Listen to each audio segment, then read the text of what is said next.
নমস্কার বন্ধুরা, joy of এক্সকারশনের north Bengal সিরিজের আরও একটা ভিডিওতে আপনাদেরকে স্বাগত। আগের পর্বে আপনারা দেখেছিলেন দার্জিলিংয়ের দারুণ একটা হোটেল এবং তার থেকে দেখতে পাওয়া ম্যাজেস্টিক কাঞ্চনজঙ্ঘার গল্প। আর এই পর্বে থাকছে দার্জিলিং এবং দার্জিলিংকে এক্সপ্লোর করার গল্প, যার মধ্যে অবশ্যই থাকবে দার্জিলিংয়ের ফেমাস কিছু জায়গা যেরকম দার্জিলিং জু, বাতাসিয়া লুপ, কিন্তু সর্বোপরি যেটা থাকবে দার্জিলিংকে নতুন করে এক্সপ্লোর করা। আমরা ঘুরে দেখব দার্জিলিংয়ের লোকাল মার্কেট, চেখে দেখব দার্জিলিংয়ের লোকাল ফুড এবং তার সাথে কিছু দুঃসাহসিক কার্যক্রমের অভিজ্ঞতাও আপনাদের সাথে শেয়ার করব। তবে দেরি না করে চলুন শুরু করা যাক আজকের গল্প দার্জিলিং।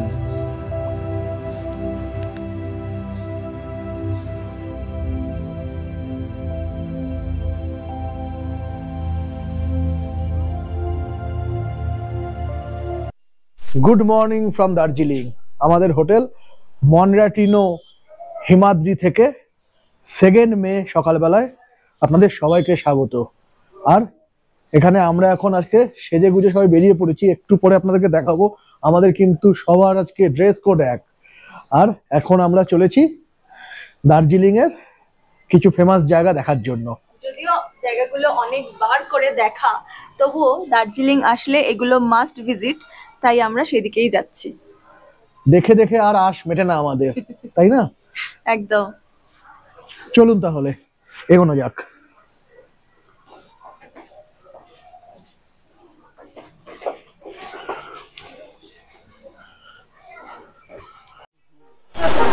আমরা আমাদের ফার্স্ট ডেস্টিনেশন জুয়ের দিকে এগোচ্ছি। তো আমাদের হোটেল থেকে বেরিয়ে এরকম একটা সিঁড়ি দিয়ে নেমে আমরা প্রথমে যাচ্ছি চকবাজারের দিকে। দার্জিলিং এর একদম লোকাল একটা বাজারের মধ্যে দিয়ে যাচ্ছি। আমরা যাচ্ছি চকবাজারের দিকে। আর তার আগে এরকম একটা মার্কেট রয়েছে।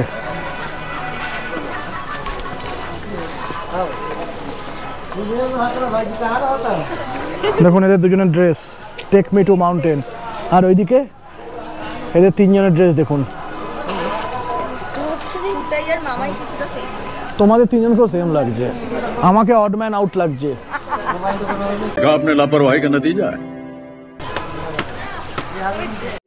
বাজার যাওয়ার আগে কিছু মার্কেটিং এর জন্য ওরা দাঁড়িয়ে পড়েছে। তারাও জানেন একবার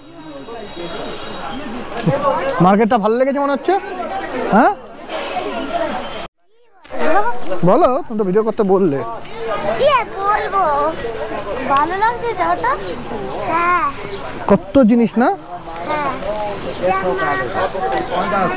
আমরা অনেক বছর পরে এলাম, তো যেটা বুঝছি এখানে কিন্তু এখন জুতে আগে যেমন ঠিক জুয়ের এই সামনেরটাতে গাড়ি দাঁড় করা দিত, এখন দিচ্ছে না। এখন বেশ কিছুটা আগে, মানে 300-400 মিটার আগে পার্কিংয়ে গাড়ি দাঁড় করিয়ে সেখান থেকে হেঁটে আসতে হবে, তারপরে এই সিঁড়িটা দিয়ে জুতে উঠতে হবে।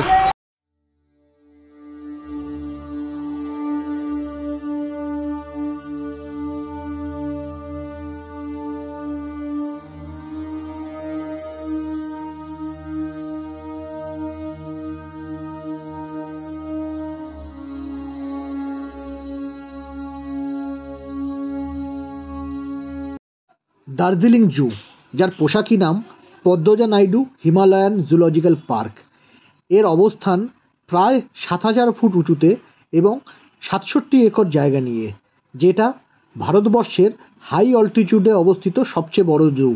এই জু খোলা থাকে প্রত্যেক দিন সকালবেলা 8:30 থেকে বিকেল 4টে অবধি। এবার আপনাদের বলে দিই টিকিট প্রাইস সম্বন্ধে।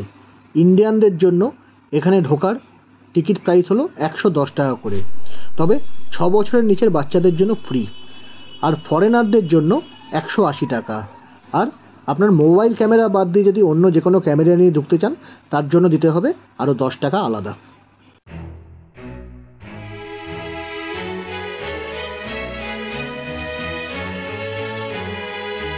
চিড়িয়াখানা বাচ্চাদের জন্য সবসময় একটা দুর্দান্ত অ্যাট্রাকশন, তাই এই দার্জিলিং জুতে ঢুকে আমাদের বাচ্চারাও কিন্তু দারুণ এক্সাইটেড ছিল। শুধু বাচ্চারা বলি কেন, আমরা বড়রাও ইকুয়ালি এক্সাইটেড ছিলাম। এই দেখুন না কেমন ড্রেস কোড মেনটেন করে আমরা সবাই চলে এসেছি জুতে। আর এই জুতে কিন্তু একটা দুটো দোকানও আছে যেখান থেকে আপনারা টুকটাক জিনিসপত্র কিনতে পারবেন, যেরকম ছাতা, সৌরভ একটা কুফরি কিনেছিল এবং আরও নানান রকম গিফট আইটেম আপনারা কিনতে পারবেন এই জুয়ের ভেতরের দোকান থেকেই। দামও কিন্তু মোটামুটি ঠিকঠাক।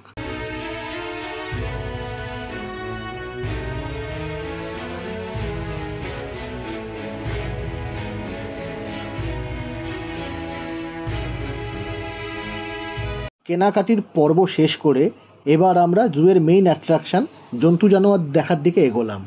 প্রথমেই চোখে পড়ল বেশ কিছু পাহাড়ি হরিণ, আর দেখলাম সুন্দর কিছু স্কাল্পচার, যেরকম লায়ন কিংয়ের টিমন, পুম্বা এবং সিম্বা, এদের একটা স্কাল্পচার করা রয়েছে। তার সাথে দেখলাম একটা আর্টিফিশিয়াল ছোট্ট ঝর্ণা করা রয়েছে। এটা নতুন, কিন্তু এটা যখন লাস্ট টাইম এসেছিলাম সেটা তখন দেখতে পাইনি।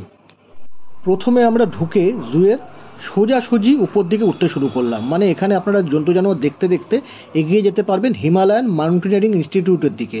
তো আমরা সেই দিকেই প্রথমে গেলাম, কেননা আমাদের ওখানে কিছু অ্যাক্টিভিটি করার ছিল। পথে যাওয়ার সময় একটা আইসক্রিমের দোকান পড়বে, সেখান থেকে বৃষ্টি একটু আইসক্রিমও খেয়ে নিয়েছিল।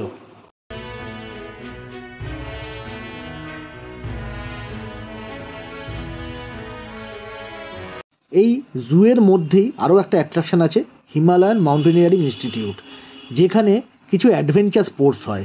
আপনারা ইন্টারেস্টেড থাকলে সেই অ্যাডভেঞ্চার স্পোর্টসগুলো করতে পারেন, যেরকম জিপ লাইনিং, তারপরে রোপ ওয়াকিং, এগুলোর বিভিন্ন টিকিট প্রাইস রয়েছে। সেই রকম আলাদা করে টিকিট কেটে আপনাদের ইন্টারেস্ট মতন অ্যাডভেঞ্চার স্পোর্টসগুলো করে নিতে পারেন। যেরকম আমরা জিপ লাইনিং করার জন্য টিকিট কেটেছিলাম।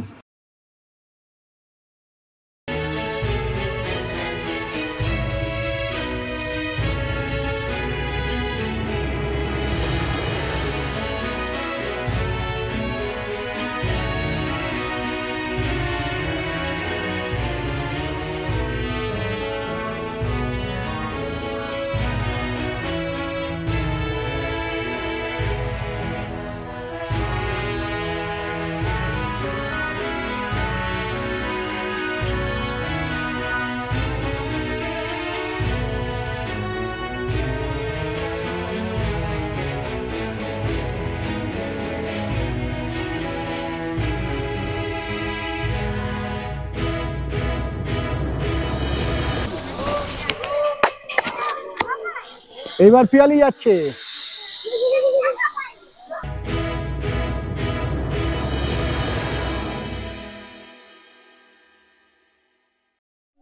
জিপ লাইনিং করে ফিরেছে আমাদের দিগ্বিজয়ী পিয়ালি। বলুন আপনার কিরকম অভিজ্ঞতা? দারুণ এক্সপিরিয়েন্স, দারুণ। প্রথমে ভয় লাগছিল, তারপরে হেভি মজা লেগেছে। তাহলে কি রেকমেন্ডেড? হ্যাঁ, একদম একদম।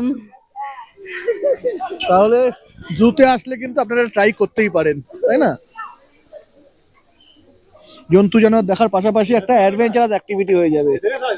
এবার আমি আর চন্দ্রানী এবার করিনি, কারণ আমরা অনেক বড় বড় জায়গায় জিপ লাইনিং করি, বুঝলেন তো। 4-5 কিলোমিটার আমরা জিপ লাইনিং করে বেরিয়ে যাই, সেজন্য আমরা করলাম না। অ্যাকচুয়ালি তাই করেছিলাম। আপনারা যদি আমাদের কুফরির ভিডিও দেখে থাকেন, আমি লিঙ্কটা দিয়ে দেবো আই বাটন আর ডেসক্রিপশন বক্সে, ওখানে আপনারা দেখতে পারবেন। আমরা অ্যাকচুয়ালি একটা পাহাড় জিপ লাইনিং এ গেছিলাম। মানে এটা তো ইনস্টিটিউশনের মতন করে, আর ওটা ছিল অ্যাকচুয়ালি ট্রাভেল। লাস্ট ইয়ার আমরা এটাও করেছিলাম। জুয়ের মধ্যে হিমালয়ান মাউন্টেনিয়ারিং ইনস্টিটিউট থেকে জিপ লাইনিং করে এবার আবার কিছু জন্তু জানোয়ার দেখতে যাচ্ছি। এখানে চিতাবাঘ। হ্যাঁ, ও অমনি লেতে চটকাতে দেবে তোমাকে।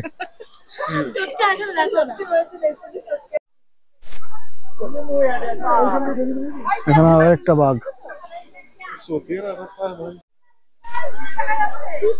এই যে যার লেজটা দেখছিল জানানি, দেখো ওই দেখুন রয়্যাল বেঙ্গল টাইগার।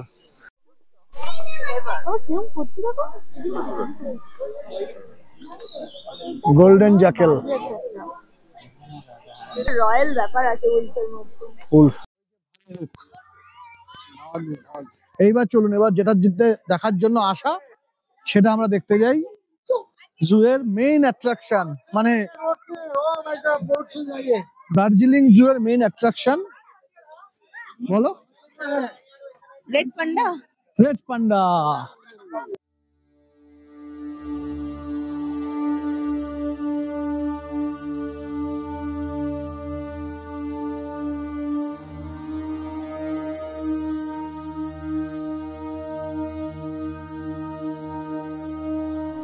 এখন বসে আছি এই যে রেড পান্ডার খাঁচার সামনে।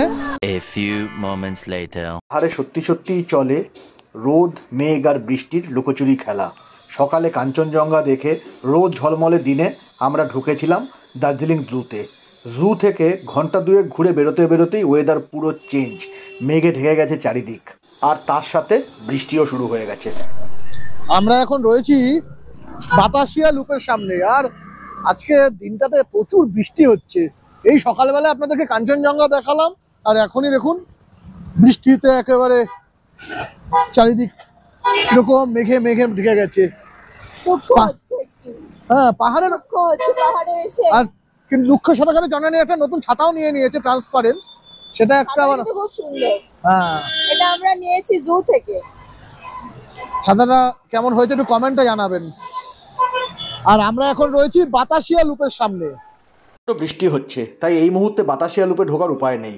তাই আমরা বাতাসিয়া লুপের অপোজিটে একটা লোকাল রেস্টুরেন্ট থেকে আমাদের লাঞ্চটা সেরে নিলাম। রেস্টুরেন্টটা লোকাল হলেও খাবার দাবার কিন্তু খুব ভালো ছিল। লুপের সামনে ওয়েদারটা কিরকম হয়ে গেছে, মেঘগুলো রাস্তায় নেমে এসেছে। মামাই দেখ, পুরো মেঘ রাস্তায় নেমে এসেছে। এই দেখুন দুই বোনের অবস্থা দেখুন, একটা চাদরে ঢুকে গেছে। আমরা এখন ঢুকছি বাতাসিয়া লুপ। বাতাসিয়া লুপে ঢুকতে টিকিট লাগে 50 টাকা করে। তো আমরা টিকিট কেটে ঢুকেছি, আর ঢোকার পরে এই দেখুন প্রথমে তো ইন্ডিয়ান ফ্ল্যাগ ফ্লাইং হাই। আর আজকে এখানে চূড়ান্ত ঠান্ডা। একটু আগে বৃষ্টি হলো, আর বৃষ্টির পরে ও वाला বৃষ্টি নেই, অ্যাকচুয়াল वाला বৃষ্টি। আর এই দেখুন বাতাসিয়া লুপ। চলুন ঢোকা যাক।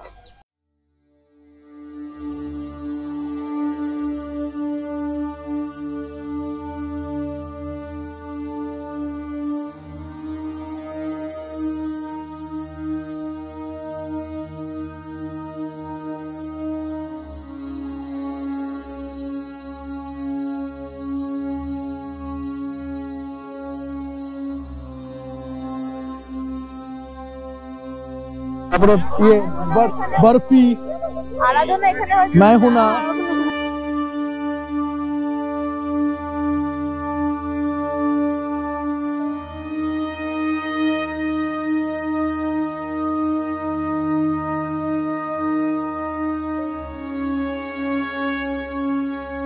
লুপের মধ্যে দেখতে পাচ্ছি একটা টয় ট্রেন এসে দাঁড়িয়েছে। এটা বেসিক্যালি এই লুপটা ট্রেনেরই একটা মানে ঘোরার জায়গা। তো সেটার থেকে এই যে ট্রেনের লাইনটা একটা লুপের মতন গেছে বলেই এই জায়গাটার নাম বাতাসিয়া লুপ।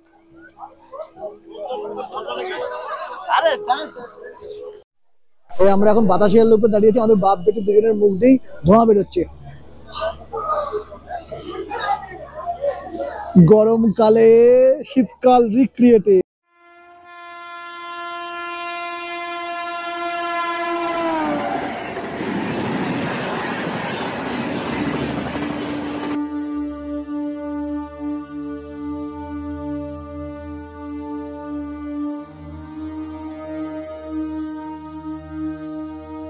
কাঞ্চনজঙ্ঘাটা একবার খালি দেখুন,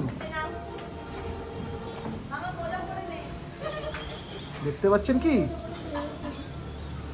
দার্জিলিং থেকে এত ভালো কাঞ্চনজঙ্ঘা যে দেখা যায়, এ তো আমাদের ধারণার বাইরে, ধারণাতীত।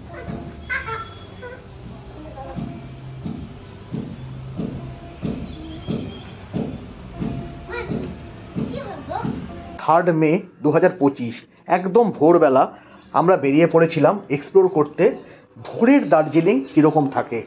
ভিডিওর পরবর্তী অংশে আপনাদের জন্য থাকছে একদম ভোরবেলায় মোহময়ী দার্জিলিংয়ের রূপ কীরকম থাকে।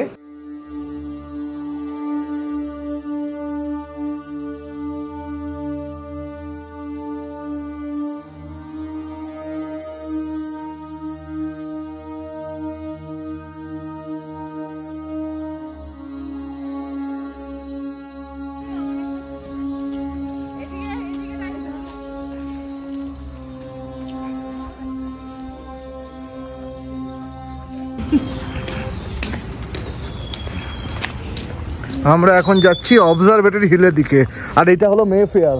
এই যে দার্জিলিং এর মে ফেয়ার, ঠিক তার অপোজিটের রাস্তা দিয়ে গেলেই অবজারভেটরি হিলস।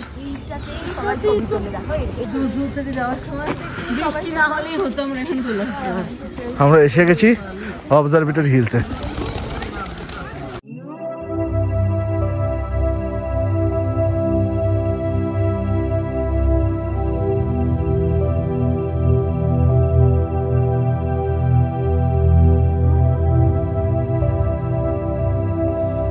অবজারভেটরি হিলসে একটু চা খাচ্ছি।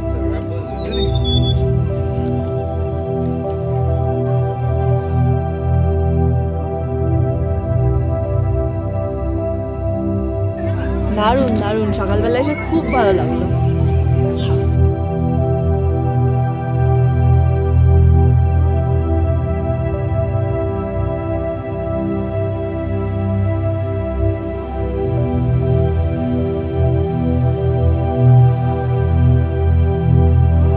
তাহলে এখানেই শেষ করছি আজকের ভিডিও। দেখা হবে আবার একটা নতুন জায়গায় নতুন ভিডিওতে। সবাই খুব ভালো থাকবেন।